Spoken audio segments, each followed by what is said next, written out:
Good morning, everybody. Shift Your Mindset here, back with a new episode.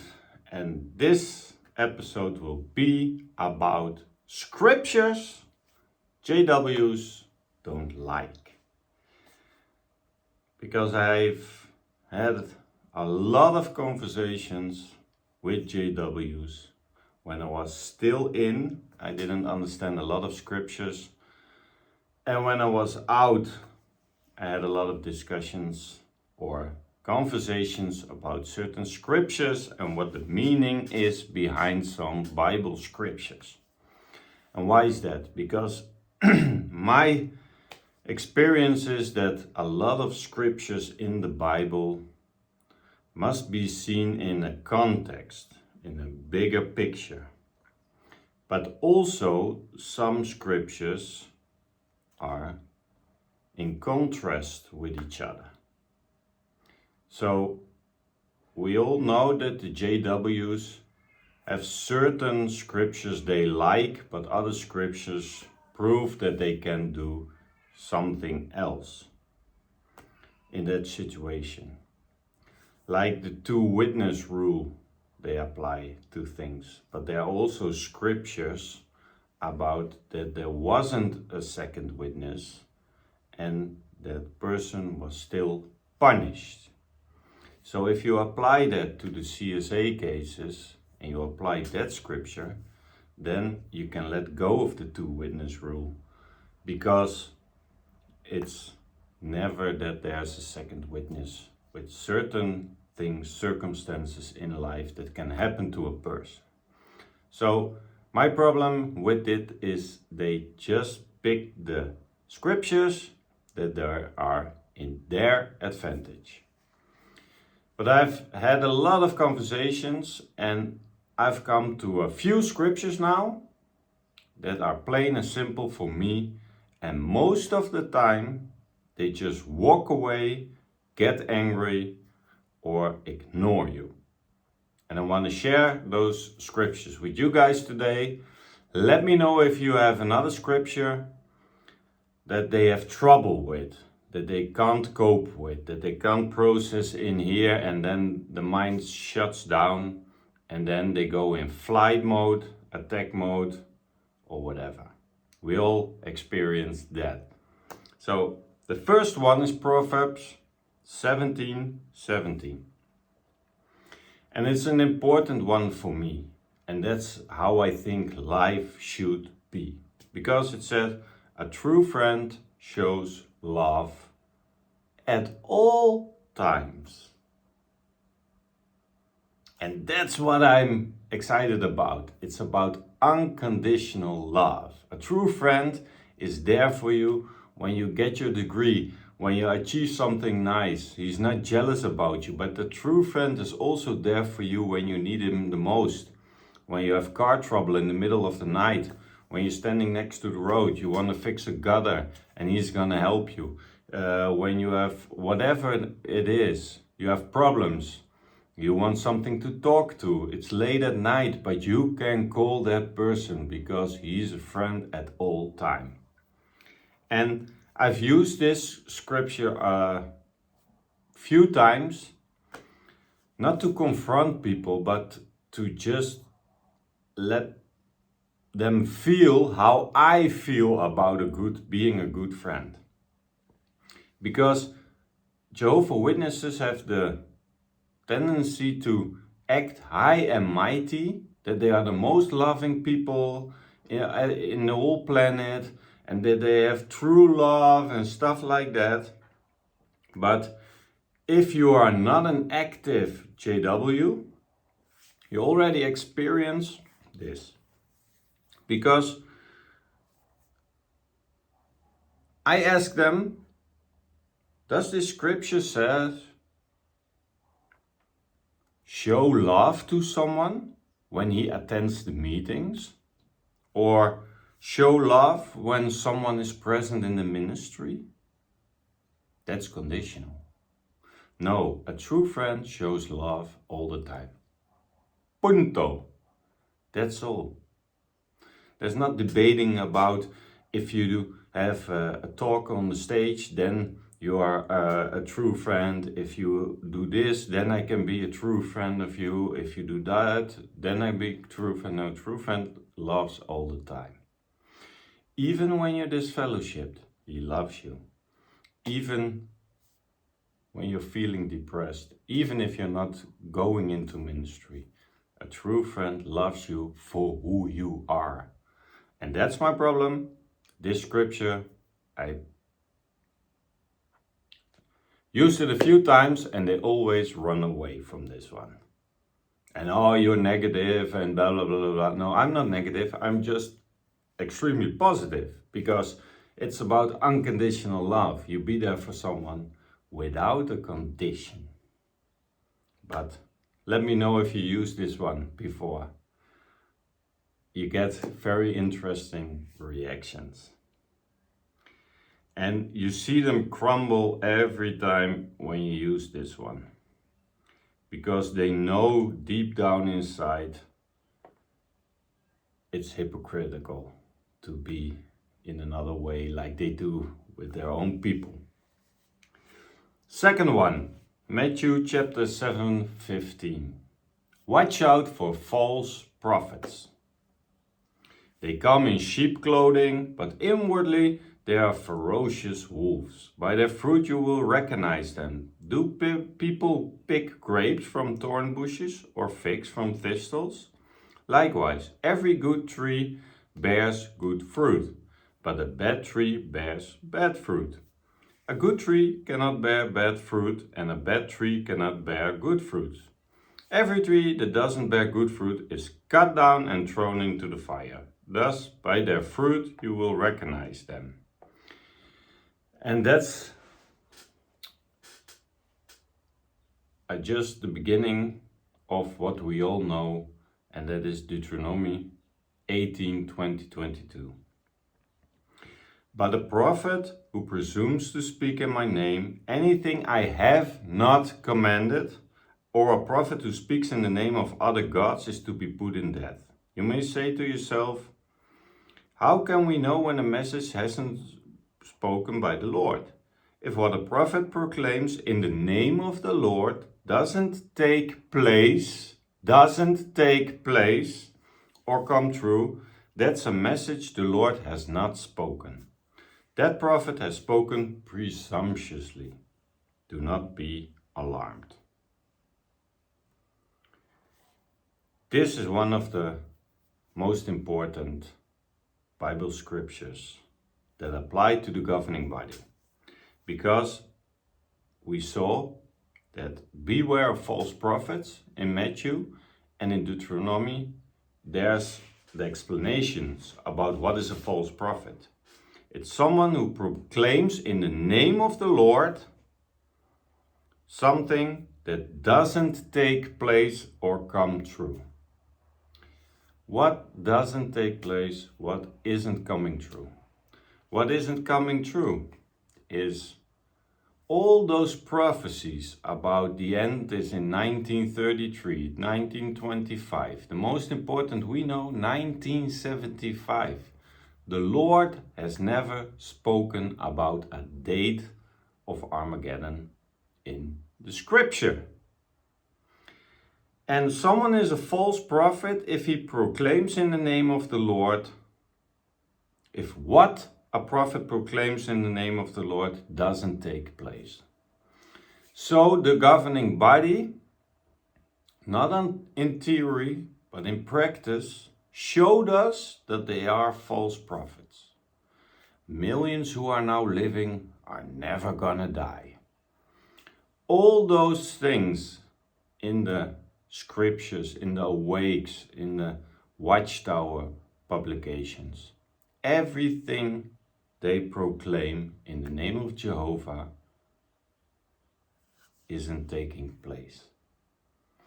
So this is proof that the governing body is indeed a false prophet.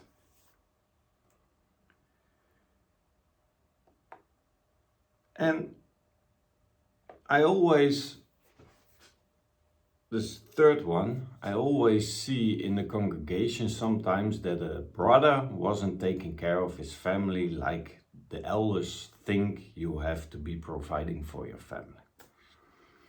He wasn't working, he was jobless, or he was struggling ends meet, or he didn't have the good intention, he doesn't work that much hours, and his family is a little bit struggling. And then always that brother gets picked out from the rank and file, who's doing his best, who has maybe some mental problems, whatever, and he gets advice from a few elders that he has to provide for his family. I saw it a few times happening in my congregations during growing up.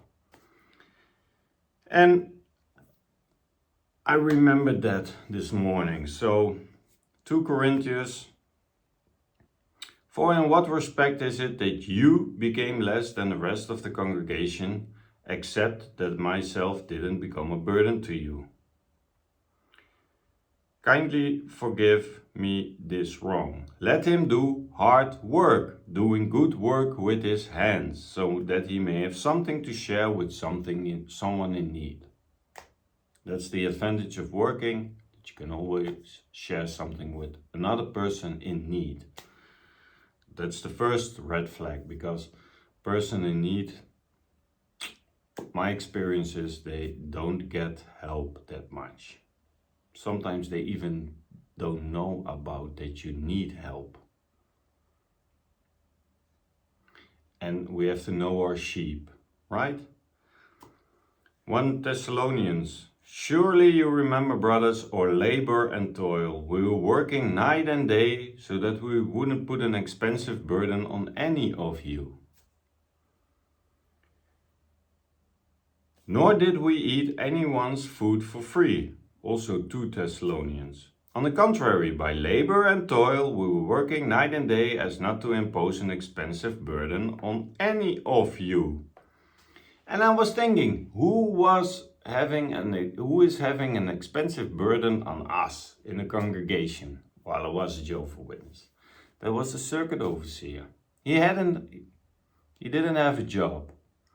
No, we as a congregation, he gets monthly allowance from the governing body, and we as a congregation, for 1 week, we had to make more than €1,000 to cover his costs. Car, fuel, this, that, I don't know what.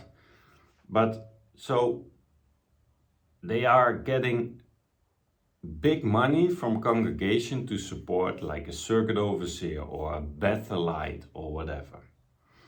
Why aren't those guys just working like you and me? No, but then I came with an elder, of course. If anyone, 2 Thessalonians, I said that to an elder. I was invited by an elder and his wife, a couple, and I said, if anyone doesn't want to work, neither let him eat. I said, why do we have to provide for Bethelites? Why do we have to cover the costs for circuit overseer, district overseer, whatever, when he's coming? He can work. And if he works, he builds up experience, I said. And if he works, he builds up a little bit of pension, because he's not working full time, but he's getting a little bit of money of a pension. I said he has work experience, he knows what's going on better in the congregation, because all the brothers in the congregations are working, sisters also working. So they know exactly what they are dealing with on the work environment, what the challenges are, whatever. So you are with your feet in the mud. You know exactly when you're working yourself, what is it that's troubling me? Did you have a hard time after work to be on time on the congregation meetings? That you have challenges in your life? That you have insecurities about money, about earning enough to make ends meet, whatever. And now they're stopping with being a Bethelite because they're becoming too old. And then they have to adjust in this world without 30, 40 years of work experience, and they get lousy jobs. And they struggle to make ends meet, so they are still getting dependent on a congregation and brothers and sisters who give them privately some money.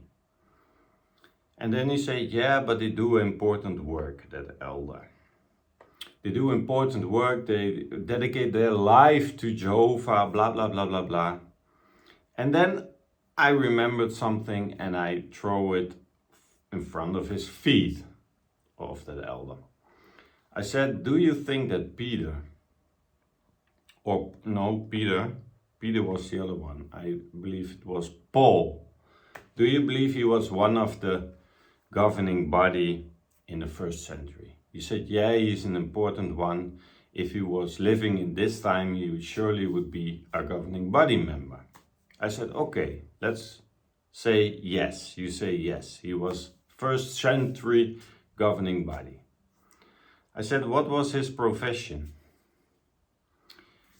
Yeah, he said he was a tent maker. I said, yes. Acts 18, people, Acts 18. He was a tent maker, and he was explicitly saying that he did that, making tents, because he don't want it to be a financial burden to the congregations in the first century.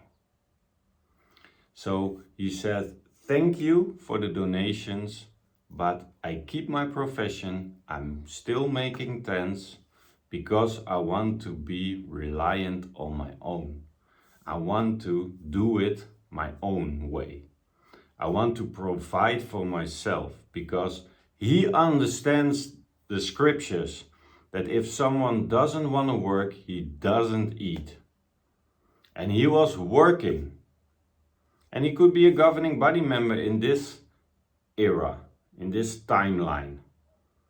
And now we have 11 men sitting there in a luxurious environment, a luxurious apartment. They have big houses, they have big watches, they have good suits. They fly business class all over the world, living of donations of money. While we are so scripturally based as a JW, we follow the Bible 100%. Why don't you follow the example of Paul, who was making tents to provide for his own money, to keep his own dignity, that he's not a parasite living of others just to do some cool stuff and have some word salads thrown at people? No, he was showing us that he was living like the scriptures told him the way he had to live. And Jehovah's Witnesses do not have an answer of this one. Also, because if you pressure them to answer why the governing body isn't having real worldly jobs, like the first century governing body did. Paul was just making tents. You can have a simple job, but it's a job. And it's uncomfortable for them. Because if you hit them with this truth, then they have to admit that the governing body of this time is just a lazy, scamming organization. So it's simple, people, that these are just a few scriptures on a few topics. Love and how we should treat each other. A good friend always loves you. We have work ethics. If you don't want to work, you don't eat. So, Bethelites, even if it's one day of a week, go out into the world, do some job, make some hours, make your own money, and have a little bit of decency yourself. Governing body, same. There are governing body members who haven't worked for at least 40 years now. And they are telling you how to live your life, that you don't have to go for that promotion. They get promoted every year. They only get richer and richer. The things around them are only more luxurious.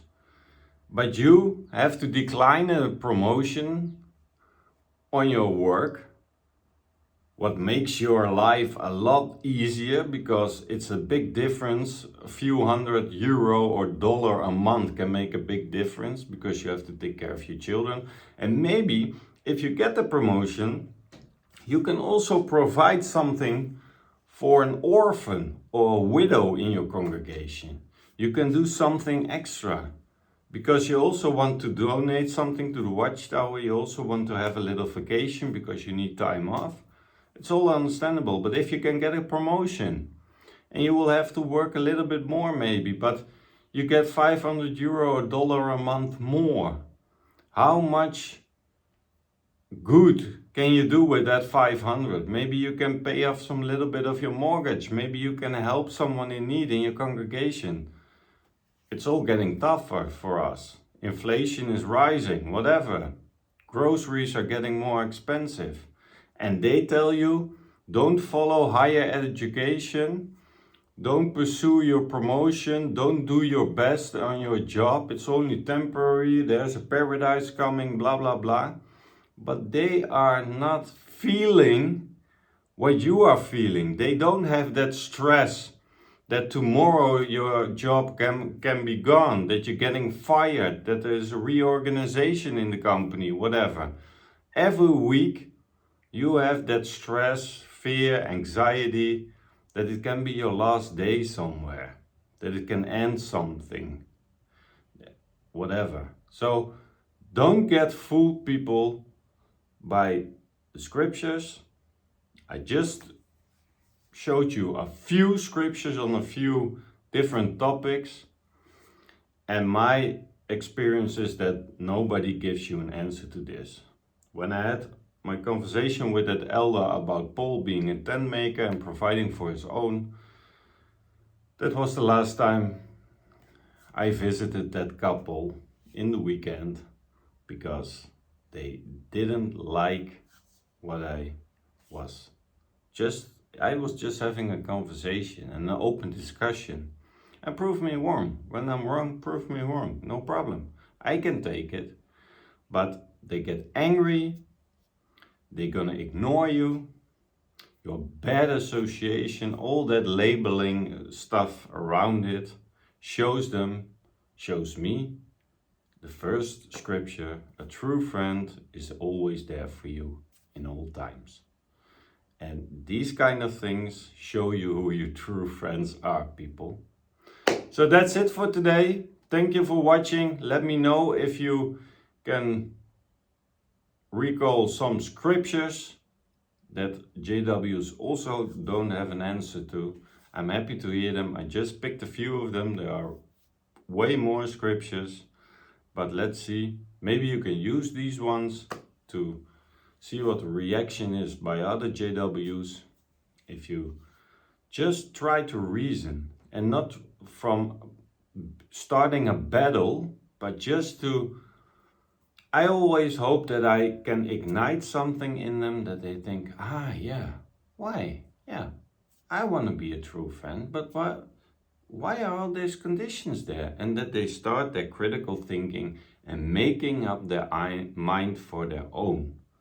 Not put in their mind by someone else, but they're gonna think about these scriptures and think, hey, maybe he is right. Or he isn't right because, and then it's also good. And I don't want to start a fight. I don't want to start a battle for no reasons. I want that. But just think about this and then let your own mind go with the flow. Thank you guys for watching. We'll see each other at the next episode. Like this video, share this video with whoever you want. And we'll see each other on the next episode.